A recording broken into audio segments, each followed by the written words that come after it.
Have you ever wanted to take your kids fishing and don't know where to start? Do you get overwhelmed as to what you need to bring and how you need to do it? Well, today I'm just going to go over a couple of quick things to help you have an enjoyable experience for you and your kids, make it stress-free or less stressful, and for y'all to catch more fish. You ready to get some wormies for some fishing? I got my hook. Yep. I got my fishing. Jonah, you ready?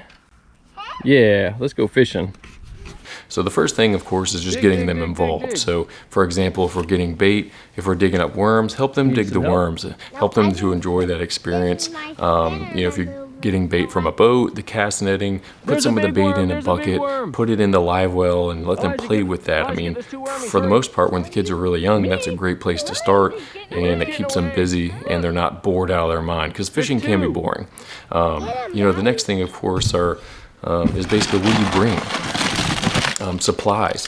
The first thing on everybody's list should be snacks. When you're talking about kids, it's snacks and water. Never leave the house without snacks. You can leave the fishing gear at the house, but don't leave the snacks, because that is what's going to make it tolerable. And kids, they get tired and hungry. When they get tired or hungry, they're no fun.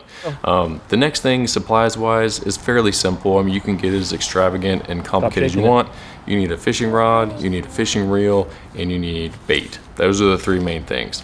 The other main things, bug spray is wonderful, a hat and sunglasses and sunscreen is very important too. But it just depends on how long you're going to be out. Safety is huge. That's one thing I'm always really concerned about with my kids. If we're anywhere near the water, we're pretty much wearing a safety vest, except for if we're in the pond or near our pond. Hooks. Be very careful with hooks. I'll show you an example here in a second where Elijah was just doing a casual cast and he hooked himself in the back. Luckily it was just his shirt, not in his skin at all, but he was really close to having to pull that hook out of his back, which would not have been very fun. So be careful with hooks. What'd you do? You got so lucky you didn't hook yourself. All right, I'll get it out. The other thing you need to be careful of is just wildlife in general, depending on where you're at. Georgia, here we got some alligators around. You've seen some of my videos.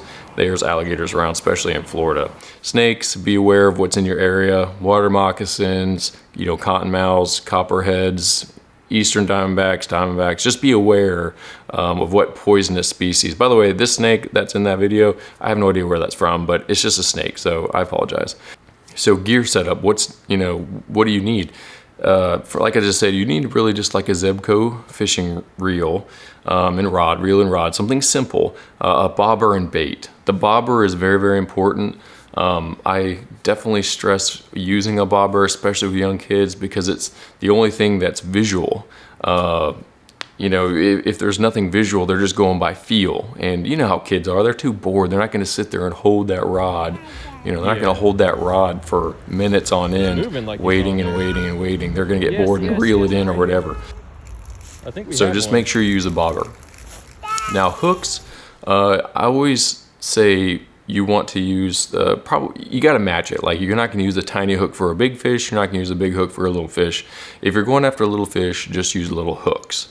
So what kind of bait are you going to use? Old-fashioned fishing. I prefer the simplest, the easiest, the cheapest, and something that's the most interactive. Worms are that for us.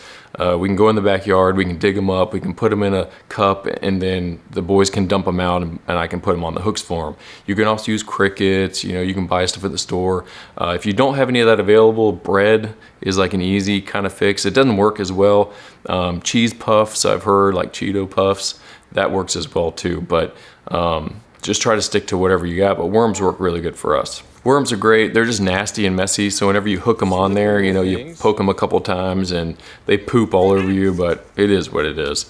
So once you get them on the hook, of course, you have to let your kid or whoever you're going with, let them do the casting as much as possible. It makes them feel very independent. They get into it a little bit more. So casting, reeling, let them do as much as possible, especially if there's a fish on the line. If there's a fish on the line, it doesn't matter how big it is. It doesn't matter if there's a chance to lose it. If it's a fish of a lifetime, let the kid, your kid, whoever kid it is, let them reel it in. Keep going. They just love it. They eat that up. So man, that thing took it. once you get that fish in, job. and if you're fortunate enough to actually catch a fish, let the kids see it, let them feel it and touch it. Be careful of the spiny ones, even like the little brim. I don't really let my kids hold those. I'll let them touch them.